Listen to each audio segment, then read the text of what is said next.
Hello friends, स्वागत है आप सभी का आरपी ऑनलाइन क्लासेस में। मैं आरपी यादव।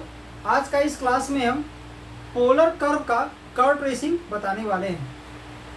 तो इससे पहले वाले क्लास में हम जो कार्टेशियन इक्वेशन जो होता है उसका कर्व ट्रेसिंग का रूल्स क्या है और उसमें कुछ एग्जांपल्स हम क्लियर किए हुए थे। तो अगर उस क्लास को आप लोग अटेंड नहीं कर पाए हैं तो उस क्लास को में जो भी चीज़ बताया गया है उसको अपलोड किया हुआ है चैनल में, उसको आप लोग देख लेंगे ताकि आज का क्लास में कहीं किसी तरह का प्रॉब्लम ना हो। तो आज का क्लास क्या है हमारा, ध्यान दोगे, rules for tracing of A polar curve, यानी पोलर कर्व का ट्रेस करने का क्या नियम है। तो चलिए आज का क्लास स्टार्ट करने से पहले अगर इस चैनल में आप लोग नए हैं तो इस चैनल में बने रहने के लिए चैनल को सब्सक्राइब कर दें और बेल आइकन को दबा दें ताकि इसी प्रकार का लेटेस्ट वीडियो आपको समय समय पर मिलते रहे और उसका आप समय पर लाभ उठा सकें। तो इस क्लास में या इस चैनल के थ्रू ऑल यूनिवर्सिटीज़ यानी लगभग सभी यूनिवर्सिटी का बीएससी मैथमेटिक्स का जो कोर्स है उसको कंप्लीट करने की कोशिश किया गया है। तो इसमें अगर किसी भी तरह का कोई प्रॉब्लम हो, कोई डाउट हो या कोई अदर चैप्टर वगैरह आप लोग को उसका सॉल्यूशन वगैरह अगर ज़रूरत है तो उस चीज़ के लिए आप लोग कमेंट्स बॉक्स में लिख करके आप लोग भेज सकते हैं। उस चीज़ को आप लोग को समय पर बताया जाएगा। तो ध्यान दोगे, पोलर कर्व का जो कर्व ट्रेसिंग का जो रूल्स है वो क्या है। सबसे पहला पॉइंट है पोल। पोल का मतलब यहाँ पर ओरिजिन है। जो कार्टेशियन फॉर्म में जो ओरिजिन जो होता है उसी को पोलर फॉर्म में पोल बोला जाता है। तो आप लोग के मन में एक क्वेश्चन चल रहा होगा कि आखिर में पोलर फॉर्म हम लोग किसको बोलते हैं। तो ध्यान दोगे, जब कोई भी इक्वेशन आर और थीटा के रूप में प्रेजेंट रहता है, जब कोई भी इक्वेशन आर और थीटा के रूप में प्रेजेंट रहता है तो उसे हम लोग पोलर कर्व कहते हैं।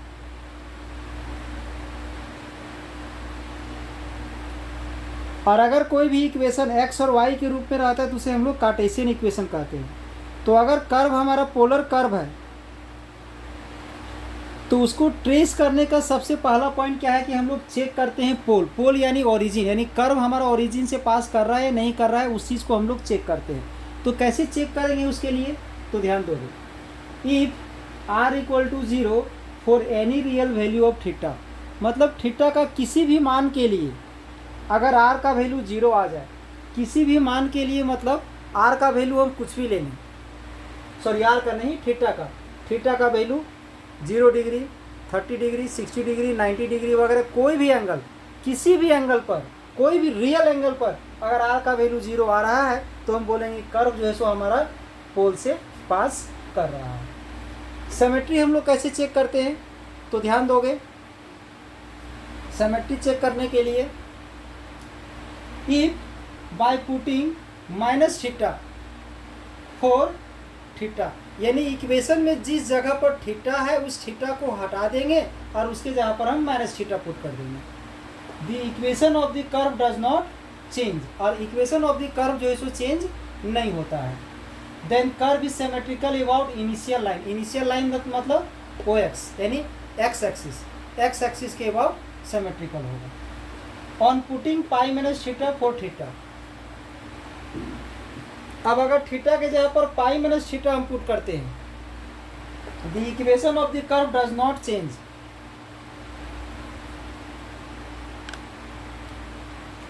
The curve is symmetrical about line theta equal to pi by 2, that is Y axis. तो ध्यान दोगे, थीटा के जहाँ पर माइनस थीटा पुट करने से कर्व का इक्वेशन अगर चेंज नहीं हो रहा है तो वो इनिशियल लाइन मतलब एक्स एक्सिस के वर्ड सिमेट्रिकल होगा, और अगर थीटा के जहाँ पर पाई माइनस थीटा पुट करने से अगर चेंज नहीं हो रहा है तो वो theta equal to pi by 2 that is Y axis के वर्ड सिमेट्रिकल होगा।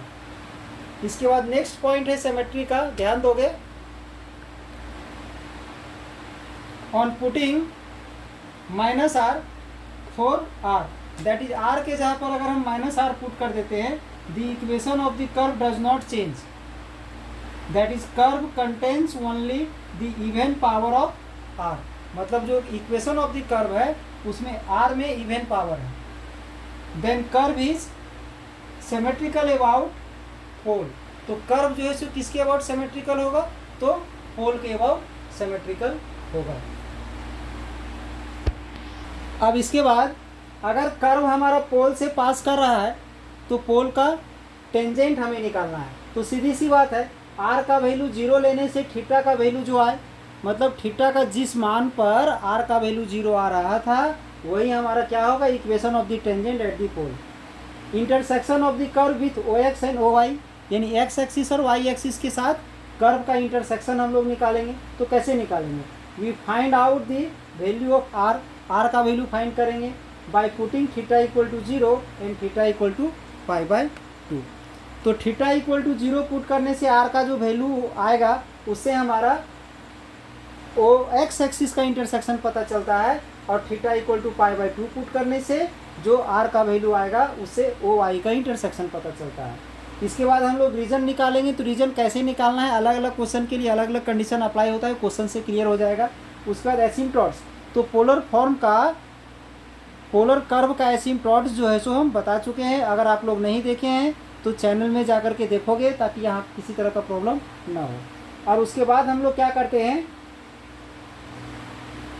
Tangent at any other point, किसी अदर पॉइंट पर हम लोग टेंजेंट फाइंड करते हैं। Tangent at any other points के लिए हम लोग इस फॉर्मूला का यूज़ करेंगे। अब यहाँ ये जो फाई है, ये फाई क्या है, angle between the radius vector and tangent. तो उससे हमें पता चल जाएगा कि किसी अदर इंटरसेक्शन पॉइंट पर टेंजेंट कैसा होगा। चलिए इसके बाद हम लोग एक क्वेश्चन लेकर के इसको सॉल्व करते हैं, समझते हैं। एक क्वेश्चन है r equal to a into 1 plus cos theta, ये हमारा इक्वेशन ऑफ द कर्व दिया हुआ है जिसका नाम है कार्डवाइड। तो सबसे पहले हम लोग सिमेट्री चेक कर लेते हैं।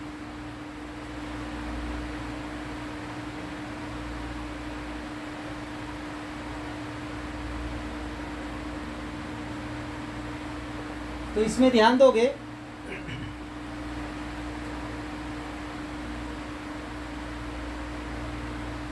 on putting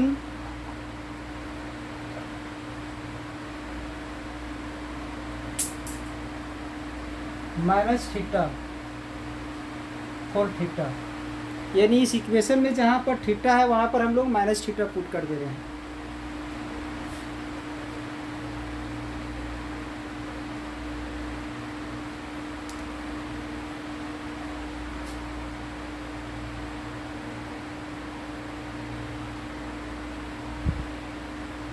यहाँ जो थीटा है, थीटा के जहाँ पर हम लोग क्या पुट करेंगे, तो माइनस थीटा पुट करेंगे।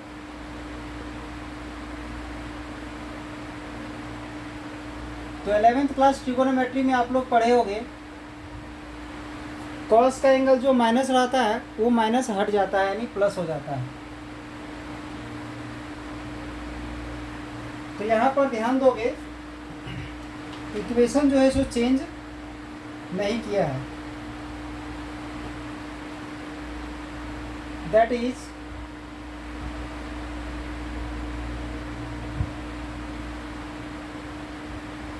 equation of the curve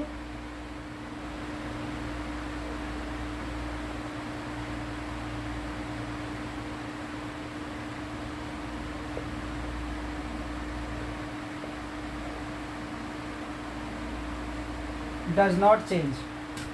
equation of the curve does not change, मतलब चेंज नहीं हो रहा है। और अगर चेंज नहीं हो रहा है तो ये सिमेट्रिकल है, किसके अबाउट, तो इनिशियल लाइन के about. Curve is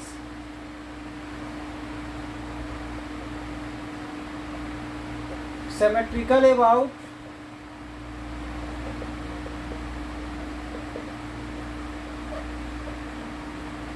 initial line. Initial line यानी x axis, that is X axis. X axis के अबाउट सिमेट्रिकल है। अब हम लोग पोल चेक करते हैं। चेक करते हैं कि ये जो कर्व है ये पोल से पास कर रहा है या नहीं पास कर रहा है। तो इसके लिए हम लोग क्या करते हैं कि थीटा के किसी भी रियल वैल्यू के लिए आर का जो मान है वो 0 आना चाहिए। तो हम लोग देखते हैं आर का वैल्यू 0 लेकर के पुट कर देते हैं। Put r equal to 0। R का वैल्यू 0 पुट करने से थीटा का कोई रियल मान आना चाहिए। यहाँ पर हम लोग 0 पुट कर देंगे तो आ जाएगा a1 plus cos theta equal to 0। That is 1 plus cos theta equal to 0 आ जाएगा। तो यहाँ से कॉस थीटा इक्वल टू आएगा -1। तो आप लोग पढ़े होंगे कि कॉस का वैल्यू -1 कब होता है? थीटा इक्वल टू पाई में। यानी अगर हम थीटा इक्वल टू पाई लेते हैं तो आर का वैल्यू क्या आ जाएगा? तो 0 आ जाएगा। दैट इज ये पोल से पास कर रहा है। Therefore curve passing through the pole, यानी पोल से पास कर रहा है। और एक चीज़ ये भी बताया गया है कि आर का वैल्यू 0 लेने से थीटा का जो मान आता है ना, यही उसका इक्वेशन ऑफ द टेंजेंट होता है। यानी ये मेरा इक्वेशन ऑफ द टेंजेंट हो गया। And theta equal to pi is the equation of tangent at pole. यानी पोल पर इक्वेशन ऑफ द टेंजेंट आ जाएगा। यानी 2 पॉइंट हम लोग कंप्लीट कर चुके हैं। तीसरा पॉइंट में क्या था? 3 पॉइंट हो गया, पोल हो गया, सिमेट्री हो गया, टेंजेंट एट द पोल हो गया। अब हम लोग इंटरसेक्शन फाइंड करेंगे किसी अदर पॉइंट के साथ या अदर लाइन पर।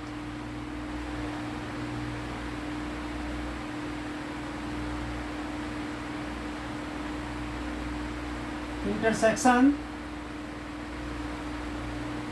with line OX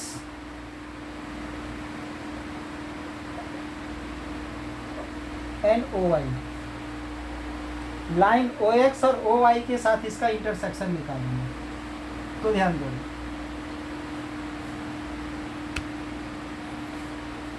इसके लिए हम एक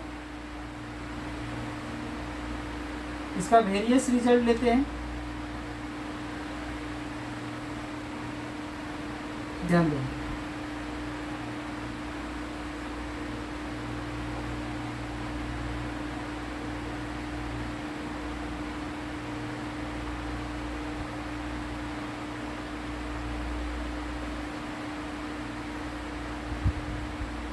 थीटा का वैल्यू अगर हम लोग पाई ले लेते हैं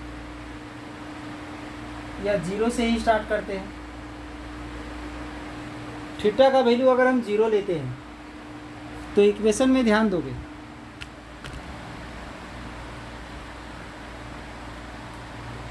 अगर हम यहाँ पर थीटा का वैल्यू 0 लेंगे तो cos 0 का वैल्यू 1 होता है। 0 लेंगे तो cos 0 हो जाएगा। cos 0 का वैल्यू 1 हो जाएगा। 1 + 1 2 हो जाएगा। 2 से a को मल्टीप्लाई करेंगे तो 2a आ जाएगा।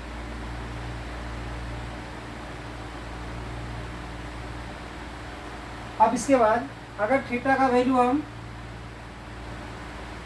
π/2 लेते हैं तो यहाँ पर π/2 ले लेंगे तो cos π/2 that is cos 90 degree. cos 90 degree का वैल्यू 0 होता है तो 0 हो जाएगा तो 1 बचेगा, यानी a आ जाएगा।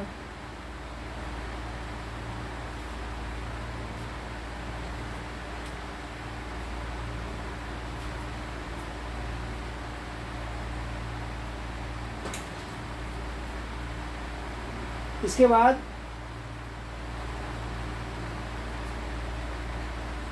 पाई ले लेते हैं। अब अगर यहाँ पर हम पाई लेते हैं, cos पाई का वैल्यू -1 होता है। -1 + 1 कट के 0 हो जाएगा। अब यहाँ पर हम ले लेते हैं 3π/2। 3π/2 पर cos का वैल्यू फिर से 0 हो जाता है। दैट इज 1 बचेगा। 1 से a को मल्टीप्लाई करेंगे तो ये आ जाएगा। फिर 2π। 2π में cos 2π का वैल्यू 1 होता है तो फिर से 2a आ जाएगा।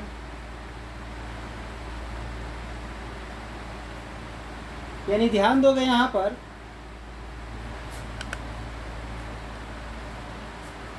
टू ए से घटते हुए जीरो पहुँचा और जीरो से फिर बढ़ते बढ़ते टू ए पहुँच गया।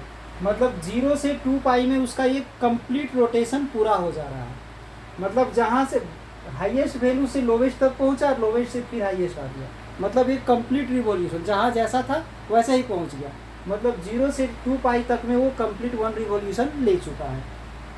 तो यहाँ तक आ जाने के बाद हम किसी अदर पॉइंट पर इसका हम टेंजेंट्स निकालना चाहेंगे तो ध्यान दोगे। और ऐसे रीजन भी निकाल सकते हैं। 2 पॉइंट और यहाँ बच गया है, इसका हम लोग रीजन, एसिम्प्टोट तो इसका होगा नहीं, इसका हम लोग रीजन निकालेंगे और इंटरसेक्शन के साथ एंगल। तो पहले रीजन निकाल लेते हैं।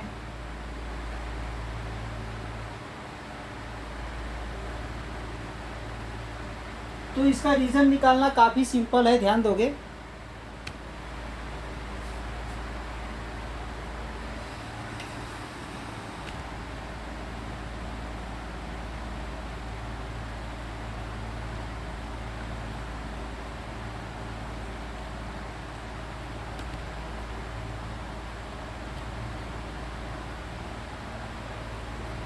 इसमें ध्यान दोगे आर का रीजन हम लोग निकालते हैं। दैट इज आर का जो वैल्यू है वो कहाँ से कहाँ तक होगा वो हम लोग चेक करेंगे। तो उसके लिए सबसे पहले हम लोग यहाँ कॉस थीटा है, तो हम लोग जानते हैं कि कॉस थीटा का जो रेंज होता है, कॉस थीटा का value greater than equal to -1 but less than equal to 1। आप लोग पढ़े होंगे, कॉस थीटा हो या साइन थीटा हो, इसका रीडिंग -1 से +1 के बीच में होता है। अब इस कॉस थीटा के साथ +1 है, तो हम क्या करेंगे, यहाँ पर 1 ऐड करेंगे। यहाँ 1 ऐड करने के लिए हम तीनों टर्म में 1 ऐड कर देते हैं।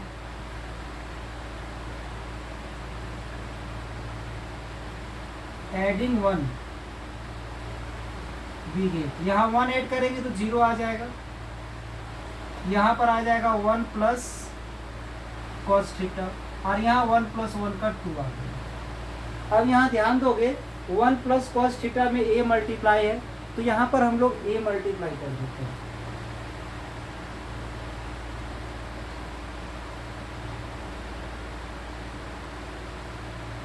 मल्टीप्लाइंग a, तो अगर हम यहाँ a मल्टीप्लाई करते हैं 2 इंटू a का a हो जाएगा। सॉरी, a अगर यहाँ मल्टीप्लाई करेंगे 0 इंटू a तो 0 हो जाएगा। यहाँ पर हम लोग a मल्टीप्लाई कर देते हैं,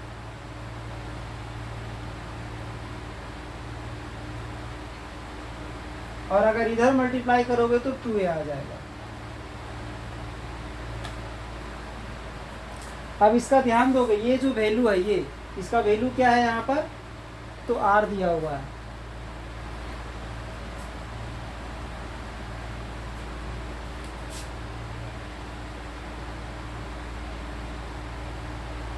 यानी यहाँ से r का रेंज हमारा आ गया कि ये जो r है वो r का वैल्यू 0 से लेकर के 2a तक होगा। मतलब 0 से छोटा नहीं होगा, 2a से बड़ा नहीं होगा। r का रेंज हमारा आ चुका है। अब रीजन हो चुका है। एक लास्ट पॉइंट हम लोग फाई का वैल्यू फाइंड करेंगे। जैसे कि यहाँ से देखोगे,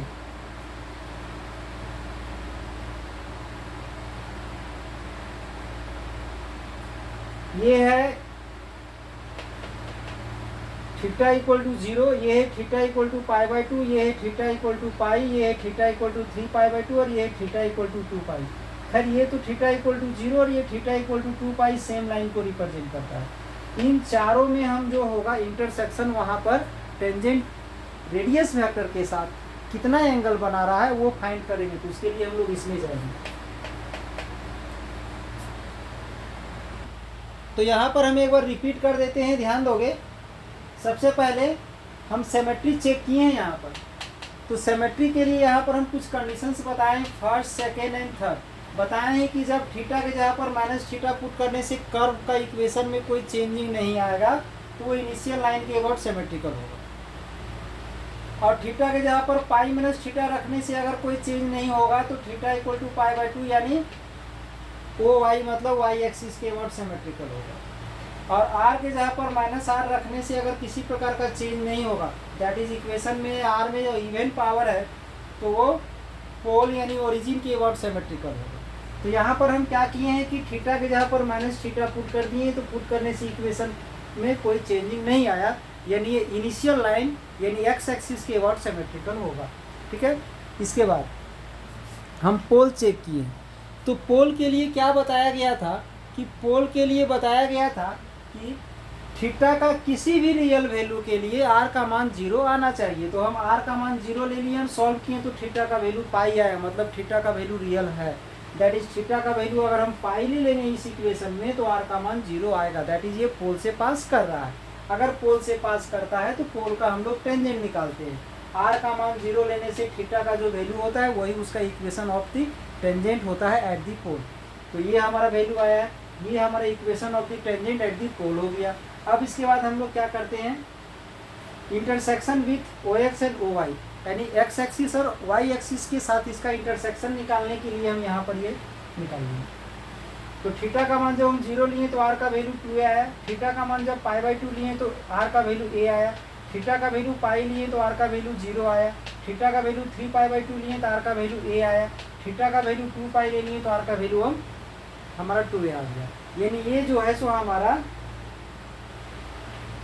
ये इस लाइन को थीटा इक्वल टू 0 वाले लाइन को जब इंटरसेक्ट करेगा उस वक्त आर का वैल्यू 2a हो रहा होगा, 2a का डिस्टेंस पर जाकर के कट करेगा। तो ध्यान देना थोड़ा सा इस प्रकार से अगर हम यहाँ ड्रॉ करते हैं तो ये जो लाइन है ये थीटा इक्वल टू 0 लाइन होगा, ये जो लाइन है वो थीटा इक्वल टू π/2 होगा, ये जो है सो थीटा इक्वल टू पाई होगा, ये जो है सो थीटा इक्वल टू 3π/2 होगा। ठीक है, और इस लाइन को ये थीटा इक्वल टू π/2 ये जो लाइन होगा उस लाइन को जब कट कर रहा होगा उस समय आर का वैल्यू a हो जाएगा। अब पाई, जब ये पाई इस लाइन को जब कट कर रहा होगा उस समय आर का वैल्यू 0 हो रहा होगा। और जब 3π/2 ये जो लाइन होता है, ये 3π/2 ये जो लाइन है जब इसको कट कर रहा होगा उस समय आर का वैल्यू a हो रहा होगा, और जब उस लाइन को कट कर रहा होगा उस समय उसका वैल्यू फिर से 2a हो जाएगा, मतलब एक कंप्लीट रोटेशन पूरा हो जाएगा। रीजन फिर हम यहाँ पर निकालनी है कि आर का वैल्यू 0 से 2a तक है। अब एक लास्ट पॉइंट बचा हुआ है, वो पॉइंट क्या है, हम लोग इसका यूज करेंगे। इसका यूज करके फाई क्या है, angle between radius vector and tangent.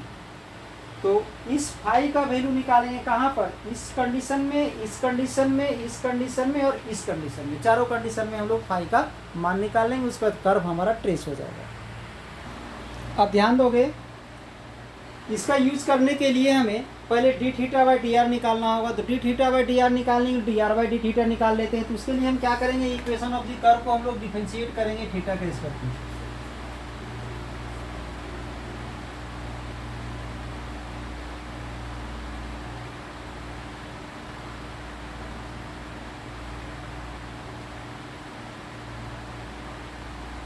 Differentiating one with respect to theta,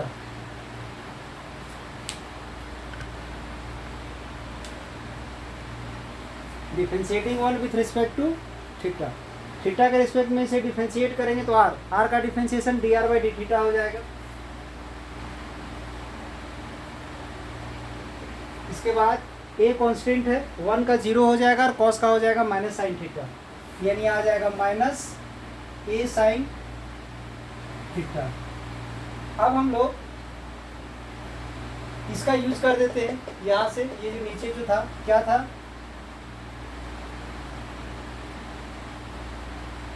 ten phi equal to था r into d theta by d r. तो इसे लिख सकते हैं r by d r by d theta, ये कर दिया।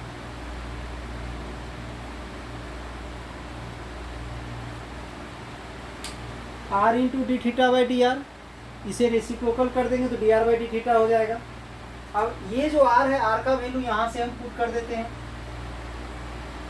ए इंटू 1 प्लस कॉस थीटा, और डिवाइड में D r by d theta का वैल्यू ये आया है माइनस ए साइन थीटा। ए से ए कैंसिल हो जाएगा,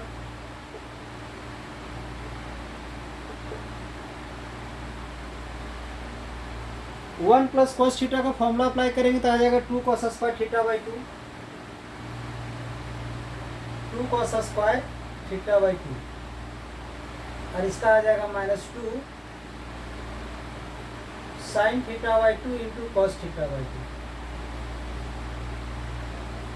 2 से 2 कैंसिल होगा, एक का कॉस कैंसिल हो जाएगा, कॉस बाई साइन बचेगा तो -10 माइनस कॉट हो जाएगा।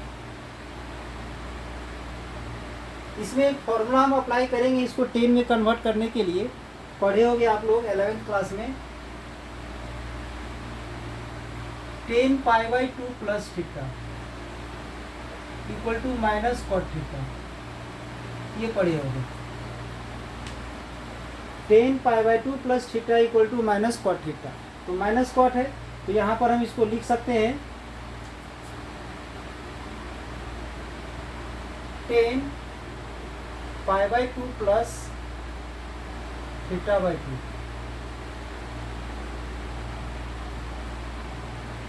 10 pi by 2 plus theta by 2, तो माइनस कॉट थीटा बाई 2 हो जाएगा। तो यहाँ से अब देखो ये दोनों इक्वल है, ये और ये इक्वल है, तो यहाँ से 10 और यहाँ से 10 कैंसिल हो जाएगा, तो फाई का वैल्यू आ जाएगा pi by 2 plus theta by 2, ये आ गया। अब हम लोग क्या करेंगे, जब थीटा का वैल्यू 0 था,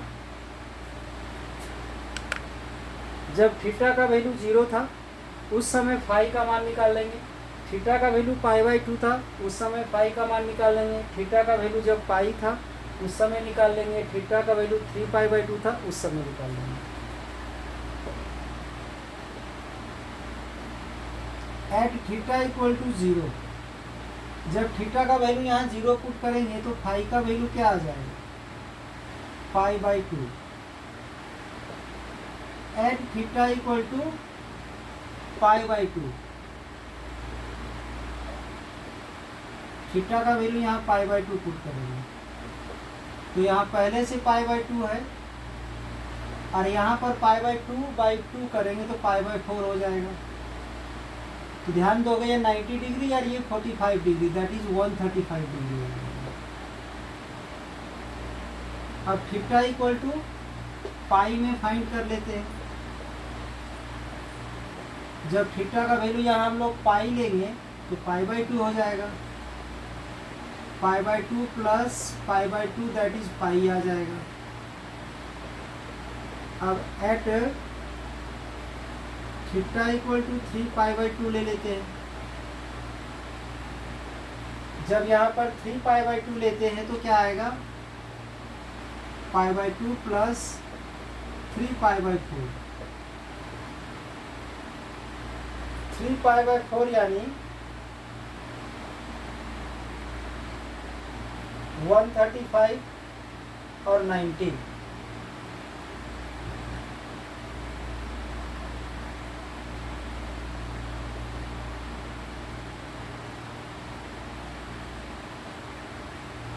तो आ जाएगा 225।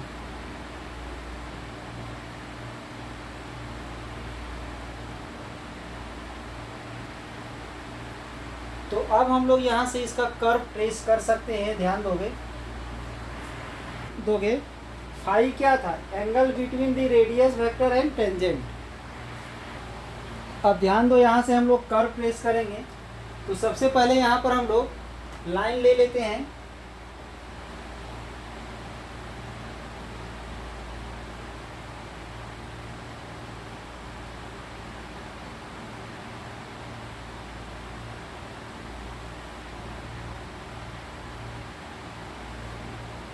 तो यहाँ जो 4 लाइन जो दिख रहा है, ये जो लाइन है वो है थीटा इक्वल टू 0, और ये जो लाइन है ये है theta equal to pi by 2, और ये जो लाइन है वो है थीटा इक्वल टू पाई, और ये जो लाइन है वो है theta equal to 3 pi by 2, और फिर से अगेन ये हमारा 2 पाई चला गया। तो सबसे पहला चीज़ सिमेट्री में क्या आया था, तो सिमेट्री में आया था एक्स एक्सिस यानी इनिशियल लाइन, मतलब इसके वर्ड सिमेट्रिकल है, मतलब इसके ऊपर जैसा होगा इसके नीचे भी वही होगा। पोल से पास कर रहा है कि नहीं, तो पोल से पास कर रहा है। चलिए यहाँ से पास कर रहा है। पोल का टेंजेंट कौन है, तो पोल का टेंजेंट है हमारे यहाँ पर, ध्यान दोगे, equation of the tangent at the pole theta equal to pi, that is ये है टेंजेंट। ठीक है, ये टेंजेंट है। तो ध्यान दोगे थोड़ा सा, यहाँ पर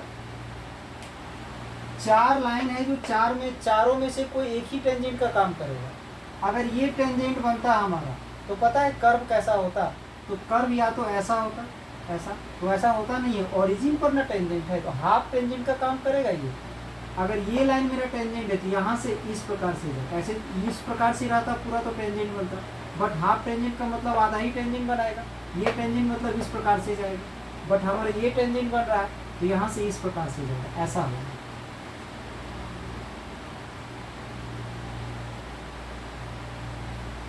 ऐसा होगा, यहाँ ऐसा बनेगा कर्व। यहाँ पर कर्व हमारा बन चुका है। ठीक है, अब आगे रीजन निकालना है, तो रीजन हमारा 0 से 2 आया है। तो ये जो कर्व है, थोड़ा सा यहाँ पर ध्यान दोगे, अगर ये टेंजेंट का काम कर रहा है तो यहाँ ऐसा बनाओगे थोड़ा सा, ऐसा। ठीक है, और कर्व जो है सो यहाँ पर r इक्वल टू 0 से लेके r इक्वल टू 2a तक, यहाँ से यहाँ तक बीच में इस प्रकार से लाइज कर रहा है हमारा। r का रेंज r का रीडिंग मेरा 0 से 2a तक है। इसके बाद यहाँ तो पता चल गया। अब हम यहाँ जो इंटरसेक्ट करेगा इसको, और इधर जो इंटरसेक्ट करेगा, और इधर जो इंटरसेक्ट करेगा, यहाँ का टेंजेंट निकालेंगे। कैसे, सो ध्यान देना, r इक्वल टू जब 0, थीटा इक्वल टू जब 0 है तो r का वैल्यू क्या है, 2a, और थीटा का वैल्यू जब 2 पाई बाई 2 है तो r का वैल्यू क्या है, ये जस्ट हाफ हो जाता है। यानी ये है थीटा इक्वल टू 0, मतलब इस लाइन को जो कट करेगा तो इसमें r का लेंथ 2a होगा, बट इसमें जब कट करेगा तो उसका जस्ट हाफ हो जाएगा, इसका भी हाफ हो जाएगा, ध्यान देना। और पाई में क्या है, 0, तो पाई में तो 0 ही तो कट कर रहा है, क्योंकि यहाँ से सीधा तो इधर चला जा रहा है, इसको तो कट कर ही नहीं रहे। कहाँ पर कट कर रहा है, तो ओरिजिन भी कट कर रहा है। तो हम यहाँ का टेंजेंट निकाल लेते हैं, यहाँ का टेंजेंट निकाल लेते हैं, यहाँ का टेंजेंट निकाल लेते हैं, तो कर्व मेरा बन जाएगा। यहाँ का टेंजेंट मतलब जब थीटा का मान 0 है, तो ध्यान दो, जब थीटा का मान 0 है तो फाई का वैल्यू मेरा क्या आया है, पाई बाई 2। ये पाई बाई 2 क्या है, ये पाई बाई 2 क्या था, फाई क्या था, angle between radius vector and tangent. तो रेडियस वेक्टर, यहाँ का रेडियस वेक्टर तो मेरा ये लाइन है, ये जो लाइन है यही मेरा रेडियस का काम कर रहा है यहाँ। तो ये रेडियस और यहाँ का टेंजेंट के बीच का एंगल कितना है, तो 90 डिग्री। इसका मतलब है कि यहाँ का जो टेंजेंट होगा वो ऐसा होगा, ऐसा। ध्यान से समझोगे, फिर से क्लियर करते हैं। ये है रेडियस वेक्टर इस पॉइंट के लिए, इस पॉइंट के लिए ये जो लेंथ है वो रेडियस वेक्टर है, और इसी पॉइंट पर टेंजेंट और रेडियस वेक्टर के बीच का एंगल 90 डिग्री आया है। यानी ये रेडियस वेक्टर और यहाँ का जो टेंजेंट है वो परपेंडिकुलर होगा, इसका मतलब ऐसा होगा। यहाँ का रेडियस टेंजेंट पता चल गया। अब यहाँ का टेंजेंट, तो ये इस पॉइंट के लिए ये मेरा रेडियस है, ये रेडियस वेक्टर है, और यहाँ टेंजेंट कैसा होगा, यहाँ का जो टेंजेंट है वो रेडियस वेक्टर के साथ कितना का एंगल बना रहा है, तो 135 का। तो 135 का अगर एंगल बना रहा है इसके साथ, तो ऐसा कुछ होगा, ऐसा।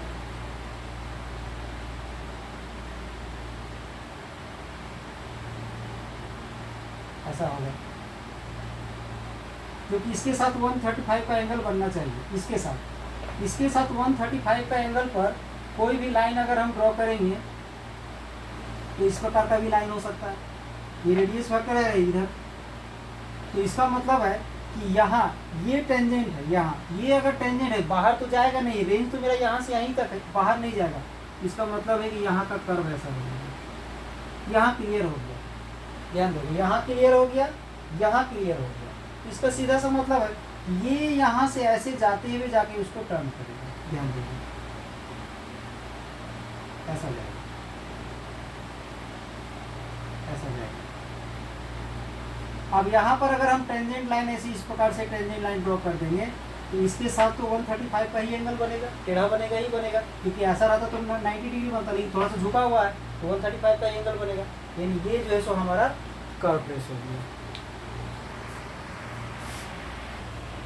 ये था हमारा पोलर कर्व के लिए कर्व ट्रेसिंग का एक क्वेश्चन और उसका रूल्स। तो अगर आज का क्लास आप लोग को अच्छा लगा हो तो एक लाइक ज़रूर कीजिएगा, और अगर किसी भी तरह का प्रॉब्लम हुआ है तो कमेंट्स बॉक्स में लिख करके आप लोग भेज सकते हैं। अगले क्लास में एक नए क्वेश्चन के साथ हम इसी पोलर कर्व का ही एक नया क्वेश्चन लेकर के आएंगे और फिर उस चीज़ को ध्यान से समझाया जाएगा। तो आज का हम क्लास यहीं समाप्त करते हैं। इस चैनल से आप लोग को जुड़ने के लिए धन्यवाद। और अगर चैनल को आप लोग सब्सक्राइब नहीं किए हैं, इस चैनल में अगर नए हैं, तो अगर आज का क्लास अच्छा लगा हो तो और इसी तरह का लेटेस्ट वीडियो आपको समय पर प्राप्त हो जाए, इसके लिए चैनल को सब्सक्राइब करके रखिए ताकि समय पर आप लाभ उठा सकें।